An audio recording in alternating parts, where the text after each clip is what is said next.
Everyone, welcome to Raj economics and commerce classes. मैं हूं नीरज कुमार और आज मैं आप लोगों के बीच आया हूं टॉप 25 मैथमेटिकल इकोनॉमिक्स का एमसीक्यू को लेकर के, है ना। टारगेट है हमारा यूजीसी नेट 2024, है ना। देखिए, ये ना बड़ा इंपॉर्टेंट क्वेश्चन है सारे, है ना। आप लोग वन बाय वन अच्छे से देखिएगा। इससे रिलेटेड क्वेश्चंस अगर एग्जाम में आया तो आपका वो जरूर बनेगा, ठीक है। तो देखिए, आपका सबसे पहला नंबर क्वेश्चन है, कहता है मार्जिनल कॉस्ट जो है हमारा कितना दिया हुआ है। मार्जिनल कॉस्ट जो है M C is given as alpha q plus beta q square minus gamma q three, ठीक है। Then find the average cost. तो भाई एवरेज कॉस्ट निकालने के लिए हमें सबसे पहले टोटल कॉस्ट निकालना होगा। और टोटल कॉस्ट कैसे निकालेंगे, हमें इंटीग्रेट करना होगा मार्जिनल कॉस्ट को किसके रिस्पेक्ट में, क्यू के रिस्पेक्ट में, ठीक है। क्या है marginal cost, alpha q plus beta q का square minus gamma q three को इंटीग्रेट कर देंगे क्यू के रिस्पेक्ट में, ठीक है। क्या आ जाएगा, alpha q square by 2 plus beta q का cube by 3 minus gamma q का 4/4 प्लस जो है यहाँ पे फिक्स्ड कॉस्ट हमारा आएगा। एक फिक्स्ड कॉस्ट रहता है, ठीक है, दिया हुआ, राइट। तो अब क्या करना है, हमें निकालना है AC। तो AC बराबर क्या होता है, TC/Q। क्लियर। तो सब में Q डिवाइड करते जाइए, क्या बचेगा, अल्फा क्यू बचेगा प्लस अल्फा क्यू बाय 2, है ना, प्लस बीटा क्यू का स्क्वायर बचेगा बाय 3 माइनस गामा क्यू का 3 बचेगा बाय 4 प्लस फिक्स्ड कॉस्ट है उसको डिवाइड कर दे क्यू से, मतलब यहां पर भी जब डिवाइड होगा ना क्यू से तो वो एवरेज फिक्स्ड कॉस्ट बन जाएगा, ठीक है। देखिए कहीं पे है ऐसा, alpha q by 2 plus beta q 2/3 minus gamma q 3/4 plus AFC, बिल्कुल option number C, this is the correct answer, ठीक है। चलिए इजी है, बन जाएगा क्वेश्चन। अब कहता है under perfect competition if total cost of any firm is given like this, है ना, find the supply curve of the firm when P is less than 12.5, ठीक है। ध्यान रखने वाली बात है हमारा यहाँ, ठीक है, कि भाई जो परफेक्ट कंपटीशन में ये हमारा एवरेज, ये हमारा मान लीजिए क्या है, ये हमारा है एवरेज वेरिएबल कॉस्ट, ठीक है। और मार्जिनल कॉस्ट जो हमारा है वो क्या है, वो हमारा मान लीजिए ये है, ठीक है। ये क्या है, मार्जिनल कॉस्ट, है ना। तो याद रखिएगा एवरेज वेरिएबल कॉस्ट जहां मिनिमम होता है वहीं पे एमसी उसको इंटरसेक्ट करता है। और इसके बाद जो ऊपर एमसी है ना, यही supply curve of perfect competition होता है, ठीक है। कहां से, मिनिमम जहां पे एबीसी है, मतलब एबीसी जहां टच कर रहा है मार्जिनल कॉस्ट को उसके ऊपर। क्लियर, यही हमारा क्या है, मार्जिन, ये हमारा सेक्शन है सप्लाई कर्व का, ठीक है। तो ये पॉइंट पर यहां पर आउटपुट होगा हमारा और यहां पे इधर हमारा प्राइस होगा। क्लियर है। तो देखिए अब क्या होगा, क्या है यहां पर AFC जो है वो बराबर है किसके, MC के बराबर है, ठीक है। यहाँ पे है ना, इस पॉइंट पर ये जो पॉइंट है वहां पर ABC और MC बराबर है, तो यहाँ पे आउटपुट भी निकाल सकते हैं हम लोग, है ना। अब देखिए क्या है, अगर देखा जाए हमारा फिक्स्ड कॉस्ट कितना है, 15 है, 15 हमारा है फिक्स्ड कॉस्ट। तो एवरेज फिक्स्ड कॉस्ट क्या हो जाएगा, 15/x, ठीक है। कितना हो जाएगा, 15/x, ठीक है। तो देखिए यहाँ पे 15/x लिख लीजिए बराबर मार्जिनल कॉस्ट कितना होगा, डिफ्रेंशिएट करते हैं टोटल कॉस्ट फंक्शन, जो कॉस्ट फंक्शन उसको डिफ्रेंशिएट कर देंगे, ठीक है। कितना होगा, ये हो जाएगा 0.9 x का स्क्वायर माइनस 6x प्लस 20, ठीक है। कोई दिक्कत नहीं है, सही है ना। एवरेज फिक्स्ड कॉस्ट हमारा है 15/x, ठीक है। अच्छा सॉरी, ये एवरेज वेरिएबल कॉस्ट है ना, गलत लिख दिया मैंने, वही कहा मैं AFC क्यों लिख रहा हूँ, ठीक है। एवरेज वेरिएबल कॉस्ट निकालना है, ये होता है total variable cost by x होता है। टोटल वेरिएबल कॉस्ट हमारा इतना है, ठीक है, कोई दिक्कत नहीं है। तो देखिए क्या हो जाएगा, एवरेज वेरिएबल कॉस्ट 0.3x का पावर 2 माइनस कितना 3x स्क्वायर है तो 3x हो जाएगा प्लस 20, राइट। ये पुट कर देंगे, इतना बराबर ABC बराबर MC होना चाहिए।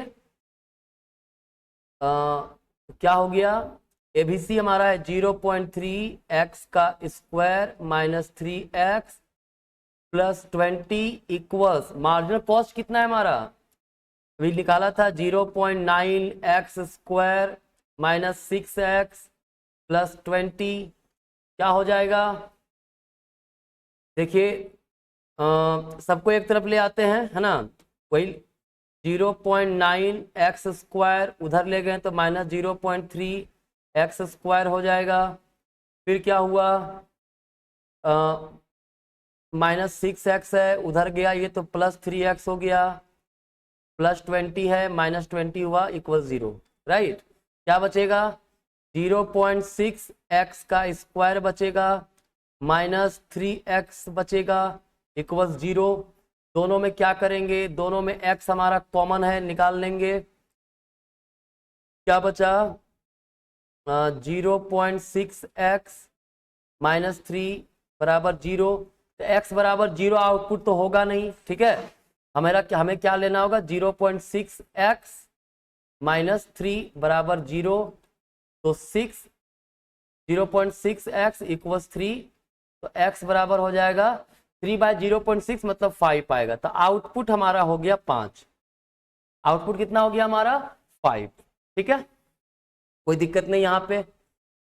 तो मतलब एवरेज वेरिएबल कॉस्ट जो हमारा है ना, वो है कितना, वो हमारा आया है, मतलब जो मिनिमम जहां पर था वहां पे आउटपुट प्रोडक्शन हो रहा है, क्लियर। कहता है जो शटडाउन पॉइंट होता है वो क्या होता है, प्राइस इक्वल टू ABC होता है। क्या होता है, प्राइस इक्वल टू ABC होता है, ठीक है। तो भाई ABC हमारा कितना है, ABC हमारा यही है ना, देखिए ये है, तो इस पे जहां पे x है ना वहां पे 5 पुट कर देंगे, ठीक है। कितना होगा 0.3 इंटू 5 का स्क्वायर माइनस 3 इंटू 5 प्लस 20, ठीक है, बड़ा सिंपल तरीके समझ लीजिएगा। कितना 7.5 बचेगा यहाँ पे माइनस 15 प्लस 20 कितना आएगा, 27.5 माइनस 15 बराबर 12.5। तो प्राइस क्या होगा 12.5 होगा शट डाउन पॉइंट पे। मतलब अगर प्राइस 12.5 से ऊपर है तभी प्रोडक्शन करेगा, नहीं तो प्रोडक्शन नहीं करेगा। मतलब ये जो प्राइस है यहाँ पे 12.5 है, ठीक है, इससे नीचे अगर प्राइस हुआ ना तो शट डाउन हो जाएगा, मतलब सप्लाई करने को रेडी ही नहीं। सप्लाई कहाँ रेडी होगा, जहां पे MC ABC के ऊपर रहे, जहां पे MC ABC के ऊपर रहे, यही वाला क्षेत्र है ना MC वाला जो क्षेत्र जो ABC के ऊपर है, और ये मिनिमम ABC जो है हमारा, ठीक है, वो शट डाउन पॉइंट होता है। तो और यहाँ पे कीमत 12.5 है। सवाल पूछा है कि when price is less than 12.5, तो भाई 12 से नीचे प्रोडक्शन करेगा ही नहीं, तो क्या होगा, सप्लाई 0 हो जाएगा, ठीक है। बड़ा सिंपल तरीके से था, मैंने बताया आपको करना क्या है, ABC बराबर MC कर देना, आउटपुट निकल जाएगा। वो आउटपुट क्या करेंगे, P बराबर ABC होता है शट डाउन पॉइंट में, ठीक है, तो ABC में पुट कर देंगे वो वैल्यू जो आया, प्राइस निकल गया, प्राइस 12.5 या इससे ज्यादा, मतलब प्राइस जो होगा वो ग्रेटर इक्वल्स कितना होना चाहिए 12.5, तब सप्लाई होगा, नहीं तो सप्लाई नहीं होगा। क्वेश्चन में P लेस देन 12.5 दिया था, ठीक है, तो आंसर होगा A ऑफ 0। आगे कहता TC दिया हुआ है, टोटल कॉस्ट इज गिवन कितना है भाई 5 प्लस 3Q। कहता है AFC is a rectangular hyperbola, बिल्कुल एवरेज फिक्स्ड कॉस्ट जो होता है वो रेक्टेंगुलर हाइपरबोला होता है। यहाँ पे आपको पता है टोटल फिक्स्ड कॉस्ट क्या है, यहाँ पे 5 है टोटल फिक्स्ड कॉस्ट, तो एवरेज फिक्स्ड कॉस्ट क्या होगा 5/Q, कांस्टेंट बाय Q जो है हमारा, ठीक है, ये रेक्टेंगुलर हाइपरबोला का शेप ले लेगा, ठीक है। फिर है AC decreasing function of output. देखो AC बराबर क्या होता है, AC बराबर होता है 5 + 3Q डिवाइडेड बाय Q, मतलब टोटल कॉस्ट बटा Q, क्या बचेगा 5/Q + 3, है ना। तो ऑब्वियस सी बात है, अगर Q देखिए Q अगर 1 है तो AC हमारा कितना होगा, तो यहाँ पे AC हो जाएगा 5/1 + 3 तो 8 होगा। अगर 2 है, Q बराबर 2 है तो AC कितना हो जाएगा 5/2, तो 2.5 + 3 मतलब 5.5। बिल्कुल जैसे जैसे आउटपुट बढ़ रहा है, जैसे जैसे आउटपुट बढ़ रहा है एवरेज कॉस्ट क्या हो रहा है, घट रहा है। तो हमारा ये भी सही है, ये भी सही है। ABC is fixed, average variable cost यहाँ कितना है, देखिए टोटल कॉस्ट हमारे पास दिया हुआ है, टोटल वेरिएबल कॉस्ट हमारा क्या है 3Q है, जिसके साथ वेरिएबल लगाता है वो वेरिएबल कॉस्ट, तो एवरेज वेरिएबल कॉस्ट क्या होगा TBC/Q, तो 3Q/Q, ये कैंसल कितना बचा 3, तो एवरेज वेरिएबल कॉस्ट यहाँ पे फिक्स है। 5/Q रेक्टेंगुलर हाइपरबोला, बिल्कुल वो तो बोला ही था 5/Q रेक्टेंगुलर हाइपरबोला होता है, तो सारे के सारे ऑप्शन सही है, ऑल आर करेक्ट, ठीक है। चलिए कहता है following information are given, consumption function is this, y is this, what is the value of APC, average propensity to consume. देखिए C बराबर दिया हुआ है 20 + 3/4 इंटू वाई, y का वैल्यू 80 है तो 20 + 3/4 इंटू 80 कितना आएगा 20 + 3 इंटू 20 दैट इज 20 + 60 दैट हो गया हमारा 80, ठीक है। अब पूछा APC क्या होगा, है ना, तो भाई APC का फॉर्मूला होता है कंजम्पशन अपॉन इनकम, तो कंजम्पशन भी हमारा 80 है, इनकम भी गिवन 80 है, ठीक है। तो आ गया 1, यहां APC हमारा होगा ऑप्शन नंबर B 1, क्लियर। चलिए कहता है suppose demand for orange is given इतना, ऑरेंज का डिमांड इतना दिया हुआ है, find the differential coefficient Q'(P), मतलब Q'(P) कैसे निकलेगा, सबसे पहले डिफरेंशिएट करेंगे किसको 9 - 1/2 P को, किसके रिस्पेक्ट में P के रिस्पेक्ट में, कितना बचेगा -1.2, ये हमारा क्या हो गया डिफरेंशियल कोफिशिएंट हो गया -1/2, ठीक है, कोई दिक्कत नहीं है। चलिए आगे है हमारे पास, एक मैट्रिक्स दिया हुआ है is multiplied by identity matrix, what will you get. देखिए अगर एक मैट्रिक्स है मल्टीप्लाई कर दिए आइडेंटिटी से, या फिर आइडेंटिटी मैट्रिक्स को मल्टीप्लाई कर दिए ए से, वो हमारा ए मैट्रिक्स ही बचेगा, ठीक है, वो क्या बचेगा ए ही बचेगा, ठीक है। तो आंसर हमारा कहीं सेम कहाँ है 2, हाँ यही पहला ऑप्शन, ठीक है। चलिए कहता suppose the function you want to maximise is given as, ठीक है, ये हमारा प्रॉफिट फंक्शन है, मैक्सिमाइज करना है, ऑब्टेन Q दैट मैक्सिमाइजेज प्रॉफिट, तो मैक्सिमाइज करने क्या करना होगा, पहले फर्स्ट ऑर्डर कंडीशन डिफरेंशिएट कीजिए Q के रिस्पेक्ट में इक्वल 0 कर दीजिए, तो क्या होगा डिफरेंशिएट करने पे 1/2 इंटू Q² है तो 2Q आया, -90 इंटू 1 आएगा इक्वल 0, कितना बचा Q -90 बराबर 0, तो Q बराबर क्या आ जाएगा 90 आ जाएगा, ठीक है। अब सेकेंड ऑर्डर कंडीशन क्या होना चाहिए भाई, सेकेंड ऑर्डर कंडीशन जो है वो लेस देन 0 होना चाहिए, मतलब डिफरेंशिएट करेंगे फिर से किसको Q -90 को, sorry second order condition greater than 0 होना चाहिए, ठीक है। तो देखिए यहाँ पे बाय Q तो कितना आया 1 आया, तो ये ग्रेटर देन 0 है ना, तो सेकेंड ऑर्डर कंडीशन भी सेटिस्फाई कर गया, तो Q बराबर हमारा होगा आंसर 90, ऑप्शन नंबर ए, ठीक है। चलिए कहता है in input output model if the input coefficient matrix is, input coefficient matrix ये दिया हुआ है, ठीक है, कोई दिक्कत नहीं है। अब देखिए इनपुट कोएफिशिएंट मैट्रिक्स अगर ए है, ये है, ठीक है, तो क्या होता है, आई माइनस ए निकालना पड़ता है। क्या निकालना पड़ता है, आई माइनस ए, है ना। तो ये हमारा टेक्नोलॉजी का कोएफिशिएंट मैट्रिक्स हो जाएगा। इसका जितने भी प्रिंसिपल जो एलिमेंट हैं वो क्या होने चाहिए, प्रिंसिपल एलिमेंट जो हमारा है वो पॉजिटिव होना चाहिए, ठीक है।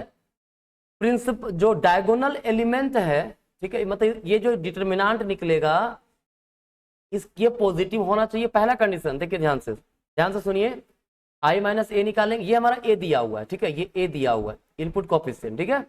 आई माइनस ए निकालेंगे, ये पॉजिटिव होना चाहिए, इसका डिटरमिनेंट जो होगा वो क्या होना चाहिए, पॉजिटिव होना चाहिए, और डायगोनल एलिमेंट भी पॉजिटिव होना चाहिए, ठीक है। क्या है भाई, देखते हैं। अगर हम इसमें आई माइनस ए कर दिए क्या होगा, 1 माइनस 0.1 तो हो गया माइनस 0. सॉरी 1 माइनस, ऐसे लिख देता हूँ, 1 माइनस 0.1, फिर 0 माइनस 0.8, फिर 0 माइनस 0.7, 1 माइनस 0.3, क्या आएगा, आएगा 0.9 माइनस 0.8 माइनस 0.7, इधर 0.7, ठीक है। तो देखिए डायगोनल एलिमेंट तो पॉजिटिव है, पहला वो कंडीशन सेटिस्फाई कर गया, ठीक है।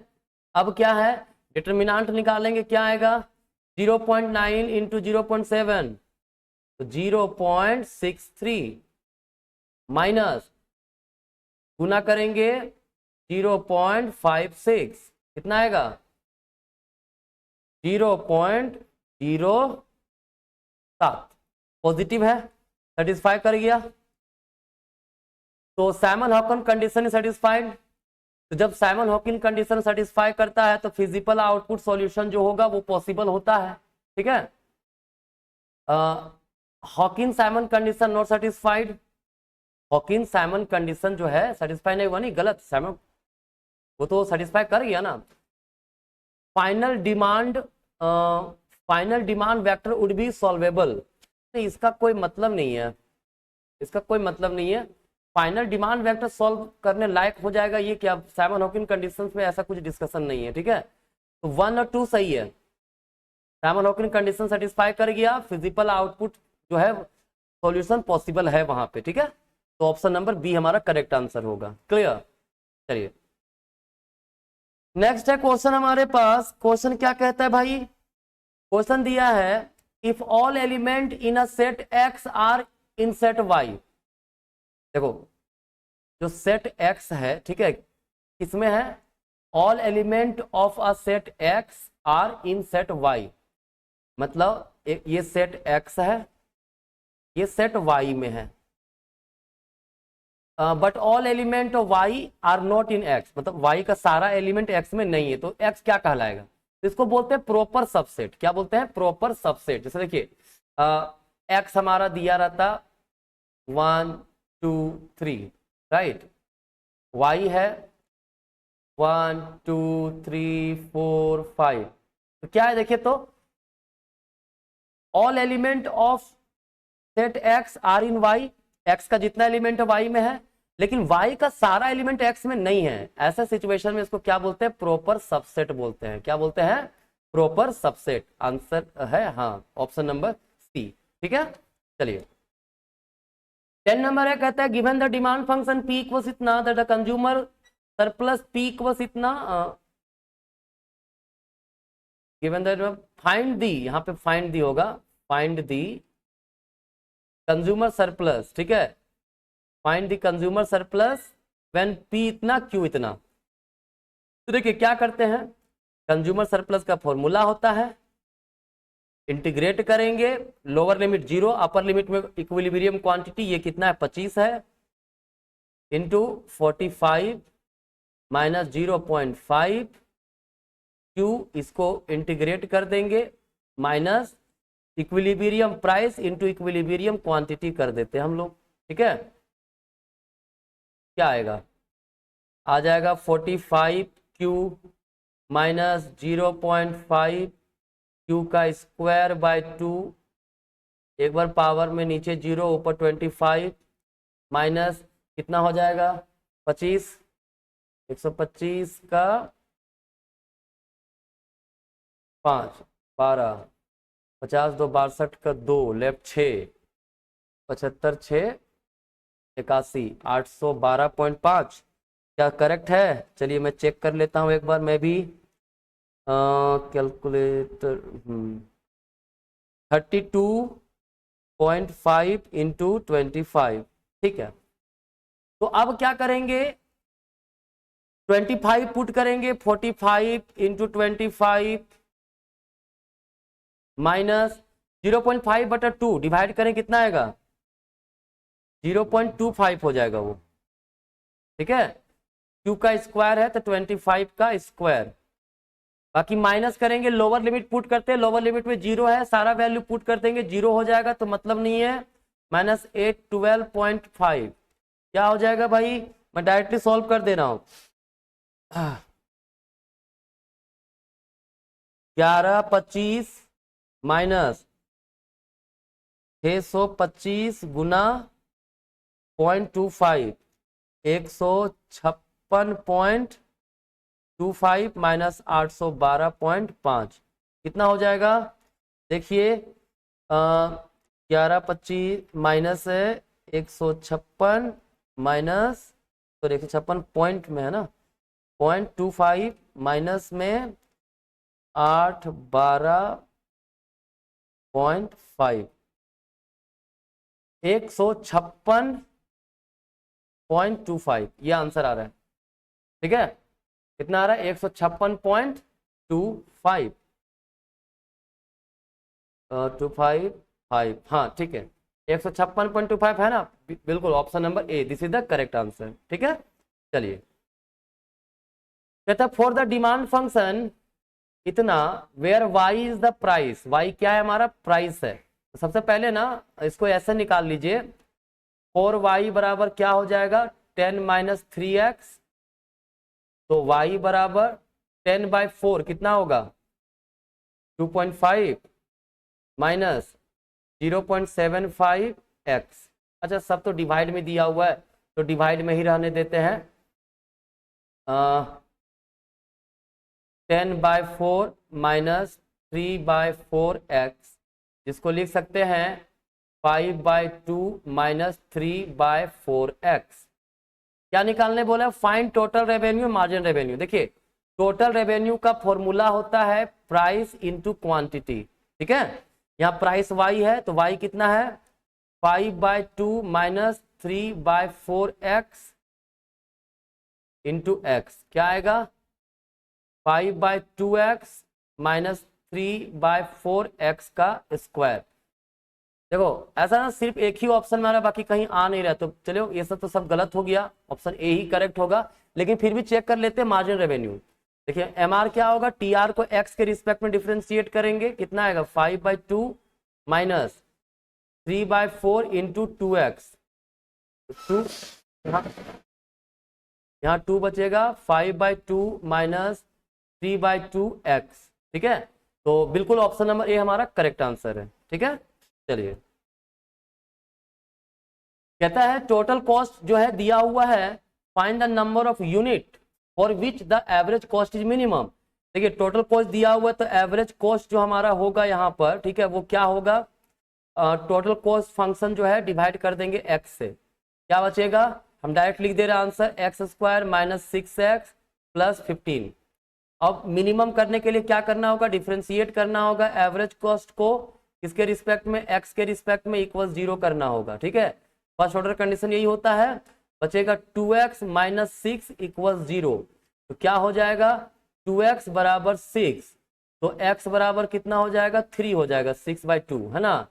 सेकेंड ऑर्डर कंडीशन भी देख लेंगे सेटिस्फाई कर रहा है कि नहीं कर रहा है, फिर से x के से डिफ्रेंशिएट करेंगे, कितना आएगा, डिफ्रेंशिएट करना 2x माइनस 6 को x के रिस्पेक्ट में, ठीक है, कितना आएगा 2 बचेगा, तो ये ग्रेटर देन 0 है, मतलब कंडीशन सेटिस्फाई। ठीक है, ये मिनिमम का कंडीशन है, second order condition greater than 0 होना चाहिए। ठीक है, तो x बराबर 3 हमारा आंसर है, ऑप्शन नंबर डी। क्लियर है? चलिए, देखिए जितने क्वेश्चन है काफी इंपॉर्टेंट है, आप लोग ज्यादा से ज्यादा शेयर भी जरूर कर दीजिएगा इस वीडियो को। ठीक है, कहता है इनपुट आउटपुट टेबल दिया हुआ है, what would be technology coefficient.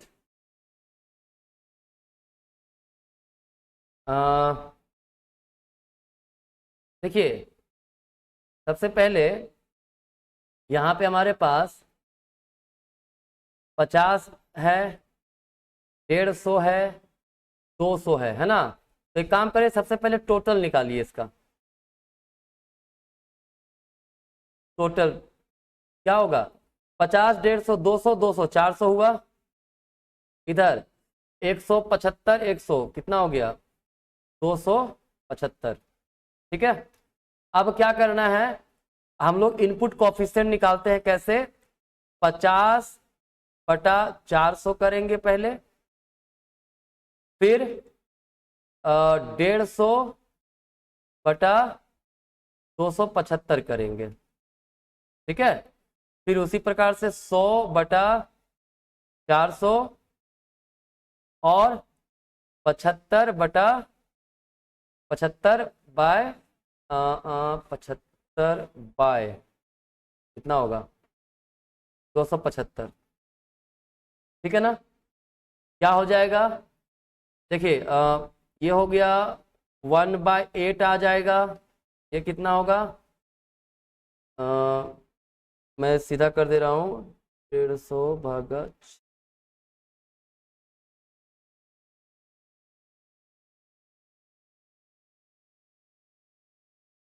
ये हो गया आपका 6/11।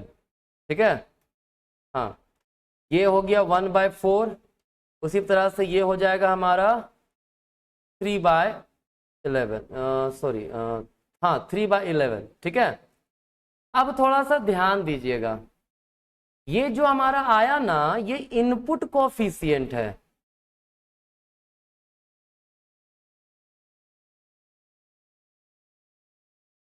इनपुट कोफिशिएंट पूछा है, टेक्नोलॉजी मैट्रिक्स है ना। ये तो इनपुट कोफिशिएंट निकला है। अच्छा, टेक्नोलॉजी मैट्रिक्स पूछा है तो हमारा ऑप्शन ये हो जाएगा। टेक्नोलॉजी कोफिशिएंट अगर पूछता, कोफिशिएंट मैट्रिक्स, तो हमारा I-A को बोलते हैं। ठीक है, लेकिन एक ही चीज है इसमें, देखिए क्वेश्चन के अकॉर्डिंगली ये दे रहा है, बट आप लोग थोड़ा सा चेक कर लीजिएगा। मुझे चूंकि लग रहा है ये जो इनपुट मैट्रिक्स होता है, ये जो दिया रहता है वो इनपुट मैट्रिक्स रहता है। ठीक है, I-A जो होगा है ना, वो टेक्नोलॉजी मैट्रिक्स होता है। ठीक है, बट इसको एक बार आप लोग थोड़ा सा चेक कर लीजिएगा, मुझे कंफ्यूजन हो रहा थोड़ा सा इसमें है ना।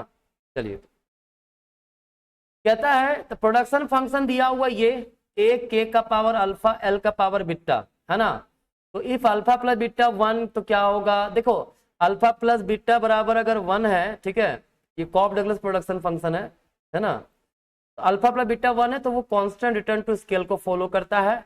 अल्फा प्लस बीटा अगर ग्रेटर देन 1 है तो वो इंक्रीजिंग रिटर्न टू स्केल को फॉलो करता है।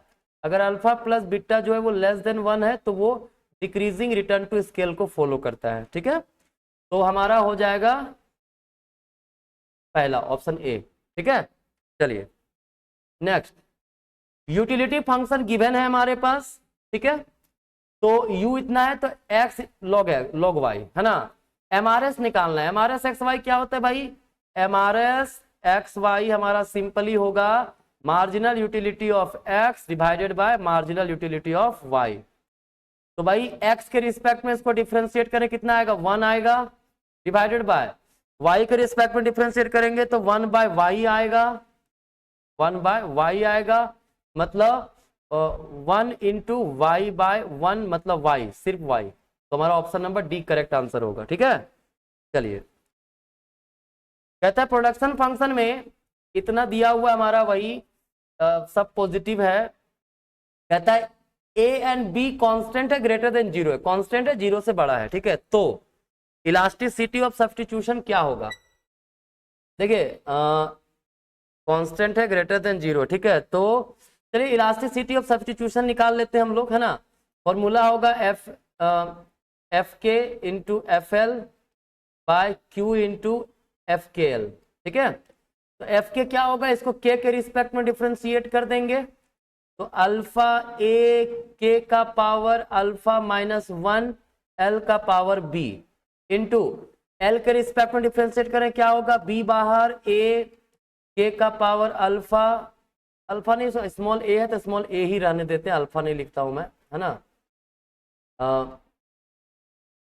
ए के का पावर हो गया इतना, बी ए के का पावर ए एल का power b minus one divided by q k, मतलब प्रोडक्शन फंक्शन कितना है, ए के का पावर ए एल का पावर बी इंटू जो हमारा बचा क्या, हमारा बचा एफ के एल, तो एफ के जो हमारा है उसको एल के रिस्पेक्ट में डिफ्रेंशिएट कर दीजिए, एल के रिस्पेक्ट क्या होगा, बी बाहर हो जाएगा, ए है ही, ए के का पावर माइनस ए माइनस वन था, ए माइनस वन और बी माइनस वन हो जाएगा, ठीक है। तो अब क्या आएगा देखिए, तो इसका आंसर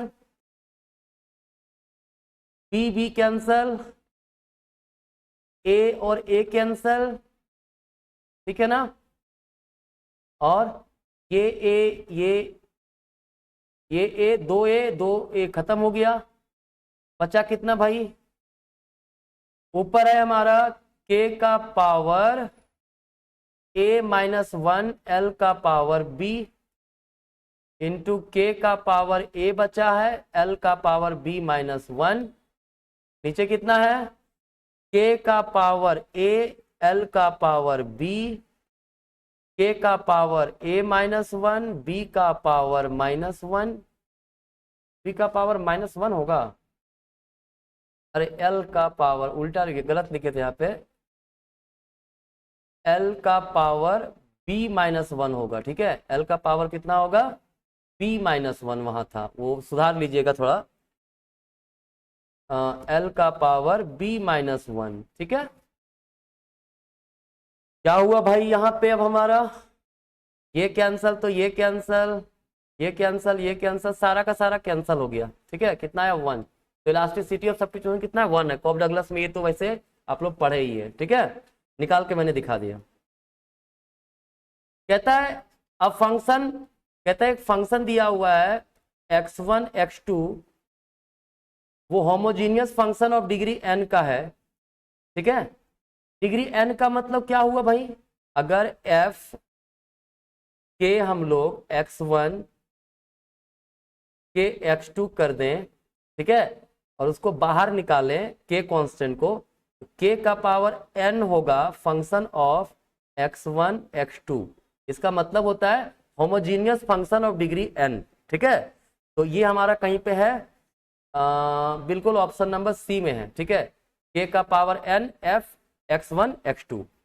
चलिए, ए प्रोडक्शन फंक्शन q बराबर इतना दिया है, then it is homogeneous function of degree n, not a homogeneous function.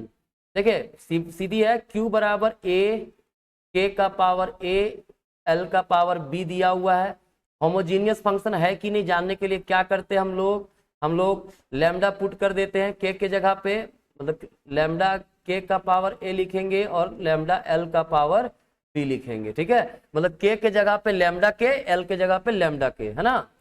क्या आ जाएगा, a लैम्डा का पावर a, k का पावर a, लैम्डा का पावर कितना b, l का पावर b, क्या हो गया, लैम्डा बेस सेम है तो a प्लस बी हो जाएगा इंटू ए के का पावर a, l का पावर b, है ना।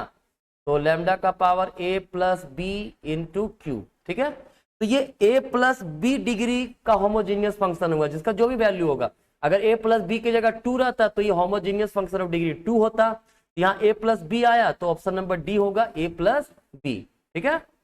चलिए नेक्स्ट है, कहता है गिवन द प्रोडक्शन फंक्शन, ये दिया हुआ है ना, calculate value of marginal product of capital, मतलब एमपी के निकालना है। एमपी के कैसे निकलेगा, डिफरेंशिएट करेंगे क्यू को, के रिस्पेक्ट में, ठीक है। हम लोग आउटपुट क्यू को डिफ्रेंशिएट करेंगे के रिस्पेक्ट में, और जो वैल्यू है 14 unit of labour, 27 unit of capital, ये पुट कर देंगे, आंसर आ जाएगा, ठीक है। कितना आएगा, कैपिटल के रिस्पेक्ट में डिफ्रेंशिएट करेंगे तो 2/3 बाहर हो गया, इंटू 5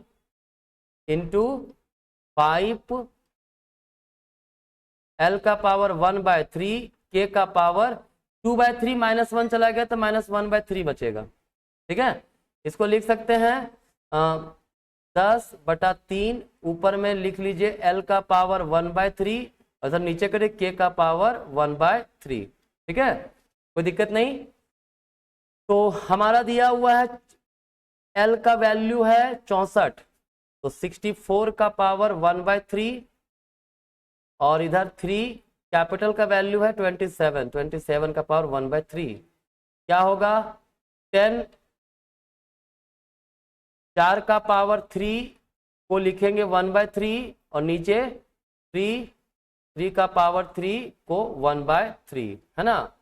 क्या होगा, ये 3 कैंसल, ये 3 कैंसल, कितना बचा 40/9, 40/9 है option A, this is the correct answer, ठीक है, कोई दिक्कत नहीं। चलिए अब दिया हुआ है हमारे पास मार्जिनल कॉस्ट, है ना।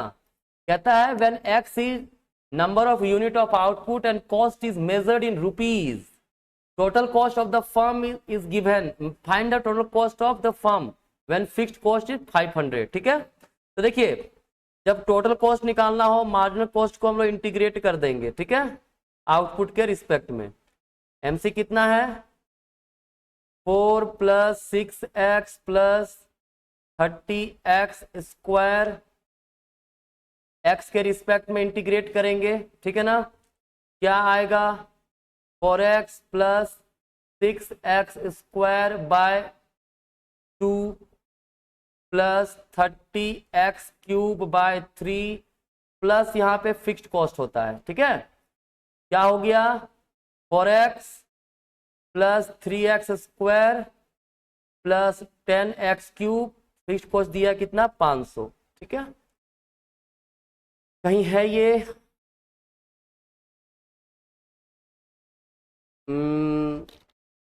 क्वेश्चन 30x क्यूब है + 3x स्क्वायर है, मतलब इसको अरेंज करके ऑप्शन नंबर ए देखिए 10x cube + 3x square + 4x + 500, ठीक है, अरेंज करके लिख दिया गया इसको, है ना।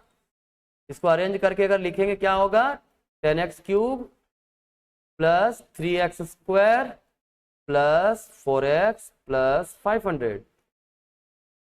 बताइए क्या कोई समस्या हो रहा है आपको, मुझे उम्मीद है समस्या नहीं होनी चाहिए, ठीक है। चलिए अब हमारे पास दिया हुआ है, देखिए इनपुट कोफिशिएंट दिया हुआ है। अभी मैंने बताया था ना क्वेश्चन ऐसा था ना कि इनपुट कोफिशिएंट है तो टेक्नोलॉजी मैट्रिक्स निकालना है, वो I-A करेंगे, ठीक है ना। इनपुट कोफिशिएंट दिया हुआ है, जब टेक्नोलॉजी मैट्रिक्स निकालना होता है तो I-A करते हैं। I कितना है 1001, A कितना है 00, 0.3, 0.3, 0.1, क्या होगा 1 - 0, 1 हुआ, 0 - 0.3 -0.3 होगा, 0 - 0.3 -0.3 होगा, 1 - 0.1 तो 0.9 होगा, ठीक है। Option number C, this is the correct answer, ठीक है ना। चलिए The viability of input-output model is that output level of each and industry must be non-negative। जो आउटपुट लेवल है हर इंडस्ट्री का नॉन निगेटिव होना चाहिए। इसका क्या मतलब है, ये कंडीशन रिक्वायर करता है कि जो उसका प्रिंसिपल माइनर होगा ना मैट्रिक्स I-A का, वो पॉजिटिव होना चाहिए।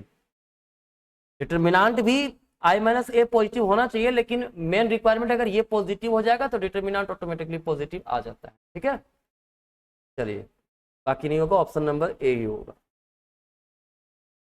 कहता है दिया हुआ डिमांड फंक्शन और सप्लाई फंक्शन, बड़ा सिंपल क्वेश्चन है। देखिए डी बराबर दिया हुआ है 40 - 3p, सप्लाई फंक्शन है हमारे पास 28 + 3p, है ना।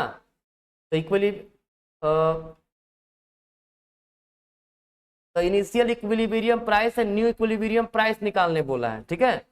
तो सबसे पहले ना शुरुआत वाला कर देते हैं। पहले इनिशियल क्या था, डिमांड इक्वल टू सप्लाई होता है इक्विलिब्रियम में, तो 40 minus 3p equals 28 plus 3p, है ना। क्या हो जाएगा, इधर 28 आ गया, बचेगा 12 बराबर 6p, p बराबर हो गया 2, ठीक है।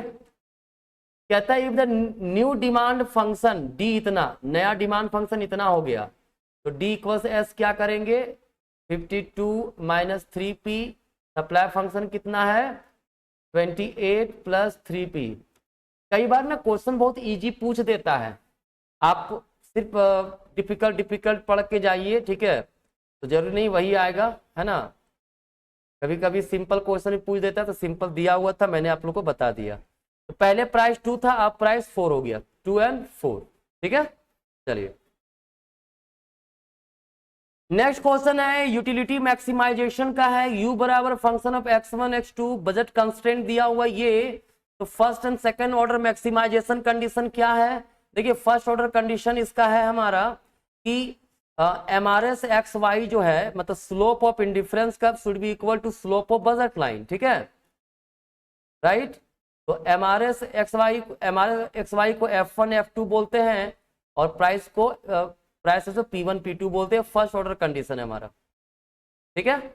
और उसके बाद बॉर्डर हेसियन कहता है कि F11 F12 minus P1 F21 F22 minus P2 minus P1 minus P2 zero, ये ग्रेटर देन जीरो होना चाहिए, इसका डिटर्मिनेंट ग्रेटर देन जीरो होना चाहिए। ऑप्शन नंबर ए ही हमारा करेक्ट आंसर है, ठीक है। अगर ये वाला होगा तो वहां फंक्शन मिनिमम हो जाएगा, मैक्सिमम नहीं होगा। क्लियर। तो आज का लास्ट क्वेश्चन हमारा है, कहता है P1 Q1 Q2 into DQ2 DP1 positive है। ये क्या है, पॉजिटिव है। देखो ये पॉजिटिव है, इसका मतलब क्या हुआ कि जब P1 बढ़ता है तो Q2 का क्वांटिटी डिमांड बढ़ जाता है। मान लीजिए P1 फर्स्ट कमोडिटी जिसका प्राइस P1 है, ठीक है, वो बढ़ेगा तो Q2 का डिमांड बढ़ रहा है। तो देखो यहां पर ना ये इंफॉर्मेशन, देखो बहुत लोग गलती बहुत लोग करते हैं कि सब्स्टिट्यूट गुड्स मार देंगे, लेकिन नहीं, ये मीनिंगलेस है। पता है क्यों, क्योंकि भाई अगर मान लीजिए P1 Q2 DQ2 DP1 ये पॉजिटिव है, और अगर P2 bye Q1 into DQ1 bye DP2 अगर क्या हो लेस देन जीरो हो जाए, तो ये इंफॉर्मेशन तो दिया ही नहीं है हमारे पास। ये वाला क्या होगा, जब P2 चेंज होगा तो Q1 पे क्या प्रभाव पड़े, उसका कंडीशन दिया ही नहीं है। जब तक दोनों कंडीशन ना रहे, सब्स्टिट्यूट गुड्स और कॉम्प्लीमेंट्री गुड्स हम लोग नहीं बता सकते हैं। देखिए दोनों अगर पॉजिटिव रहता, दोनों अगर क्या होता पॉजिटिव होता, तब वो सब्स्टिट्यूट गुड्स, दोनों अगर निगेटिव होता तो कॉम्प्लीमेंट्री गुड्स, ठीक है। और अगर एक पॉजिटिव एक निगेटिव ऐसा आ जाए तो हम लोग डिसाइड नहीं कर पाएंगे, कैन नॉट बी डिटरमाइंड होता है वहां पे, तो इसीलिए this expression is meaningless, right. तो ये था, हमको लगता है इंपॉर्टेंट क्वेश्चंस हैं, नहीं कह रहा हूं यही आ जाएगा, लेकिन इस तरह के अगर क्वेश्चंस आपके एग्जाम में अब आ गए तो गलती नहीं होनी चाहिए आपसे, है ना। तो चलिए नेक्स्ट वीडियो में मिलेंगे। अभी इकोनोमेट्रिक्स का, स्टैटिस्टिक्स का, इन सब का मैं इंपॉर्टेंट क्वेश्चंस लाने वाला हूं, ठीक है। तो कृपया कनेक्टेड रहें, धन्यवाद।